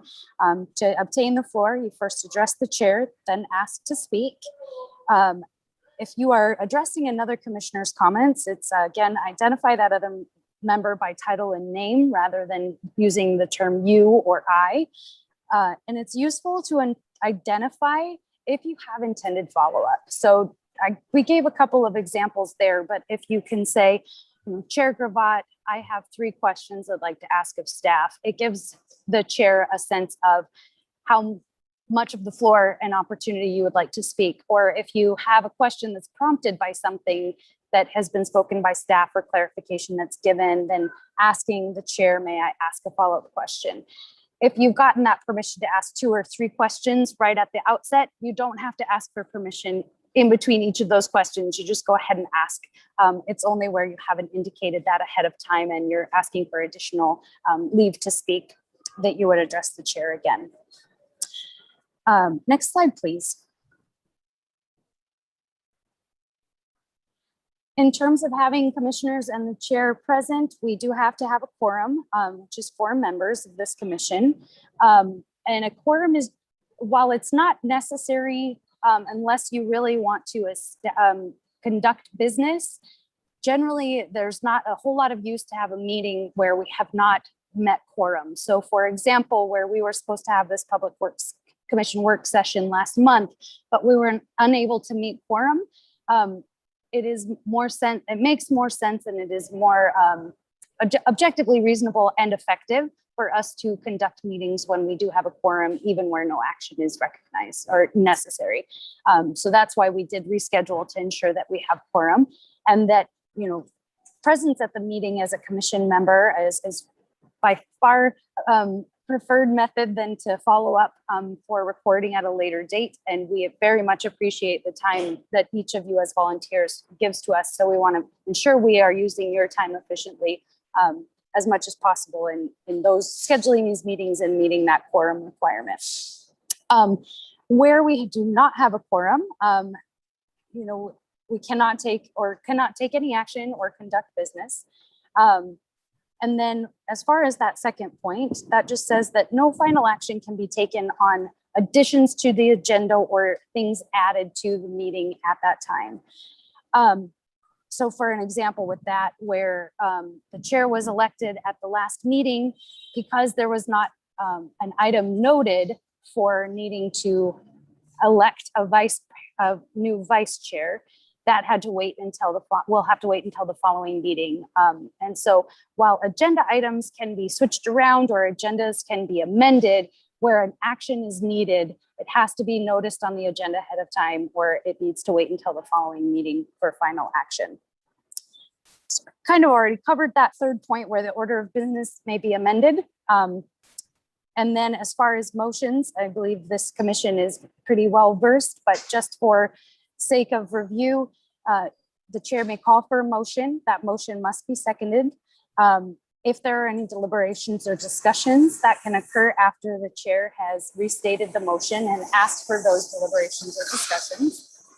And then the chair can restate the motion another time and then finally call for a vote. Next slide, please.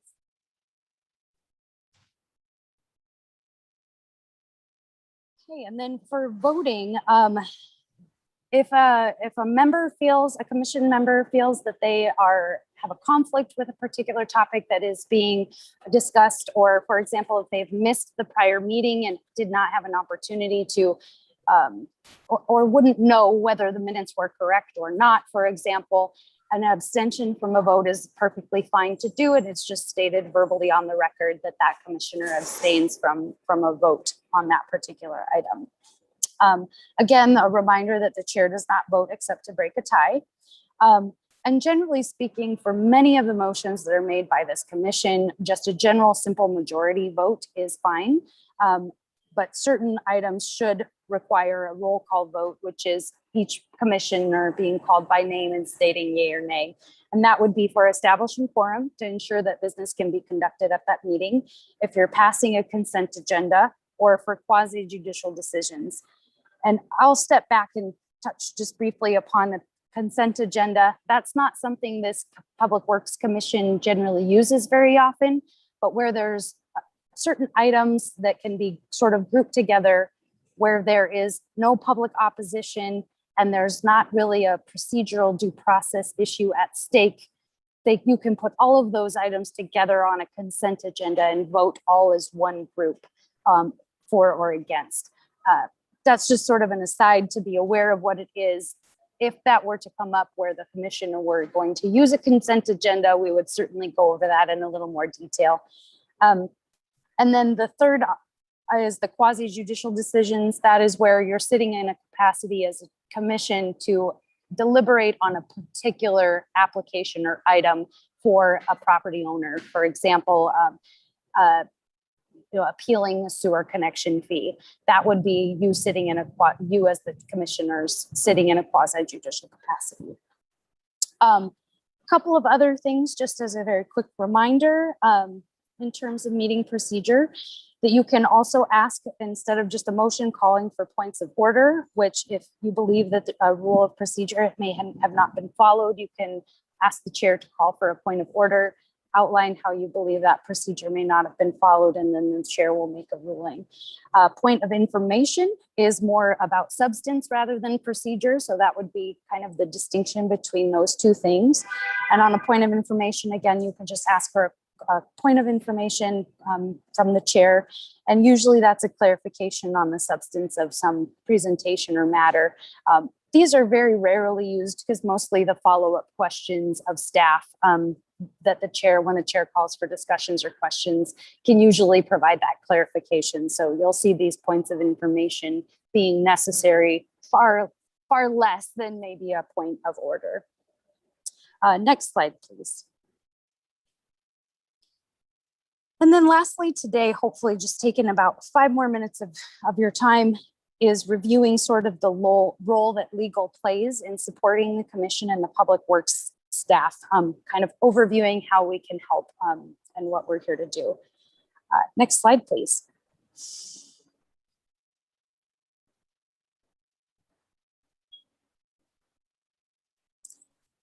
Right. I don't see where the slide has changed, but I'm going to go ahead and keep talking. So essentially, thank you. There it is. Much appreciated.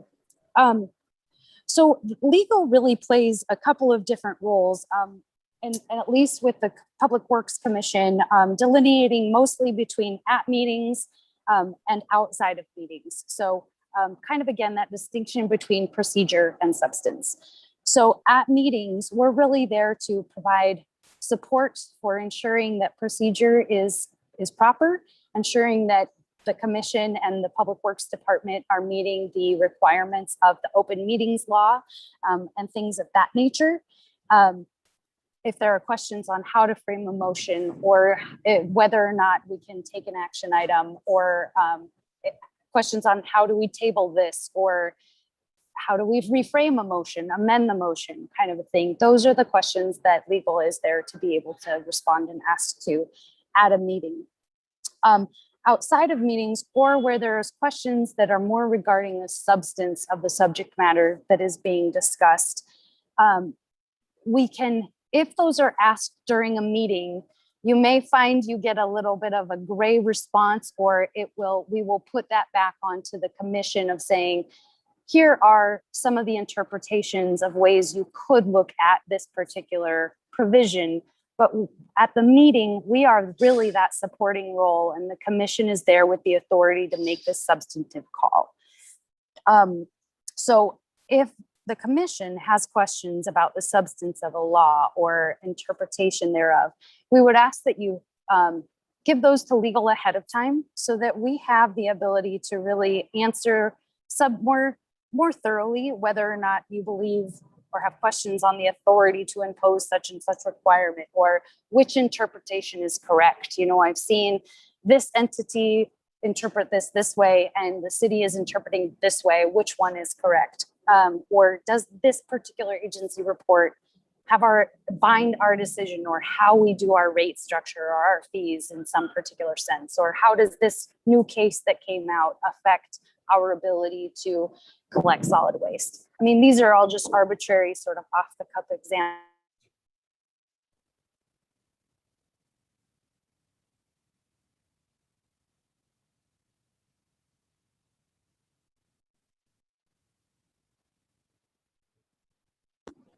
Sorry, I came out just a quick second. Can you hear me again? Yes, we can hear you. Thank you. I just lost connection very briefly. But where we have the ability to really hone in on the issue, do the appropriate research, and have discussions about what question you would like to have answered, it's much easier for us to support that outside of a meeting. Next slide, please.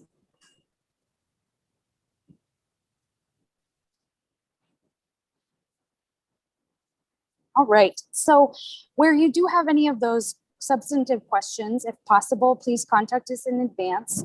We're in constant communication with staff, and we attend most of the managerial level meetings, or have invites to those. And that's where we can provide a memorandum, or have invite the commissioner with the question in for a discussion on that particular topic. And this is just sort of a reminder that where there are issues that can be complex with no clear answers, that is where we all play different components in doing the best we can within the interests of the city, where staff has a lot of the expertise, the commission has the expertise and objectivity to review, and legal can maybe look at it with the lens of what the judiciary has decided, or how other statutory interpretations may inform this, but we each play a role. And with that, kind of a reminder to this commission that legal is not by any means the tiebreaker. We are not, don't act as the super department, and where the authority has been vested in the Public Works Department and in the Public Works Commission to make those decisions, authorizations, and recommendations. We're really there just to provide interpretation, opinion, and support for how best you all want to carry out the missions and the agendas that and the great work that you all do. And I believe that is our last slide for this evening. Oh, I'm sorry, one more. Next slide, please. This will be the last one. This is just a reminder that where you do ask a substantive question, or where there is a little bit of an aside discussion off of the record, so to speak, that you are covered by attorney-client privilege, both as a whole, as the commission, and if I have an individual conversation of just asking for a particular motion, that also is protected by attorney-client privilege, even if the whole commission is not present. And so where you have received attorney-client advice, whether that's through a memorandum or some impromptu discussions, or if the chair or acting chair steps over to the table of legal and asks how to do X, Y, or Z, or has a clarifying question, that those are all protected communications. Reminding you that if you, as a commission or a commissioner or as the chair, disclose that on the record, it can be a waiver of that privilege. And also that this again kind of comes back to what I was speaking of just a moment ago, that really the Public Works Commission's decisions stand on their own. So there's no need to invoke sort of that attorney advice and say, well, my attorney said such and such, or based on city legal, we're interpreting the statute this way. That really you as the commissioners have that authority and are vested with it. So just skip that invocation altogether and say, I conclude that, or, you know, I believe the commission's reasonable interpretation of this statute should be, and move forward from there. And again, where we are a body, a commission as a body, of ensuring that not unduly waiving attorney-client privilege unless it is necessary. And I believe that wraps up what we would like to cover for today. And I would just open the floor for any brief questions or clarifications. Awesome. Thank you for that presentation. Are there any questions from my fellow commissioners?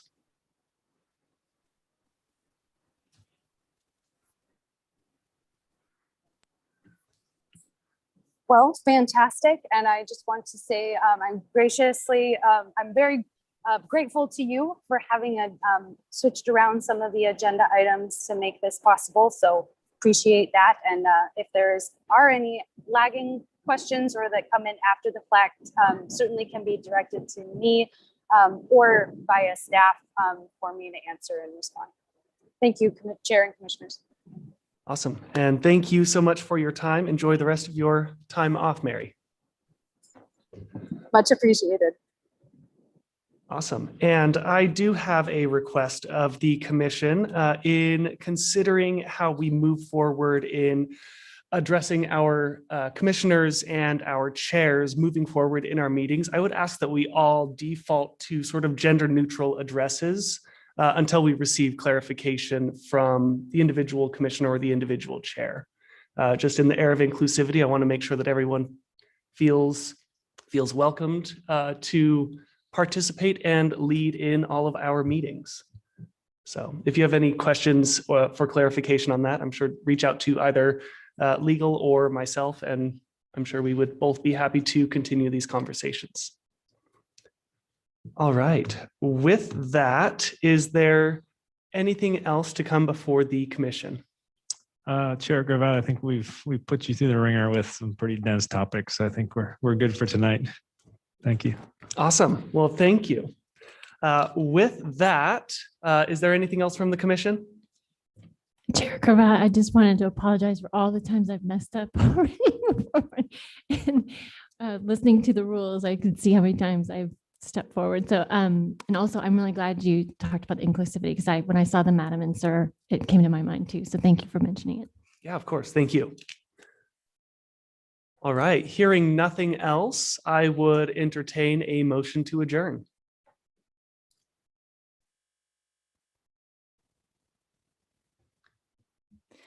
Chair Gravatt, I motion that we adjourn. All right. We have a motion. Do we have a second? I'll second that. All right. Second by Commissioner Nink. Is there any discussion? Hearing none. All those in favor, please indicate by saying aye. Aye. Aye. Any opposed? The same sign. Hearing none, the motion passes and we are adjourned. Thank you, everybody. Thank you. Have a good night. Thank you, everyone.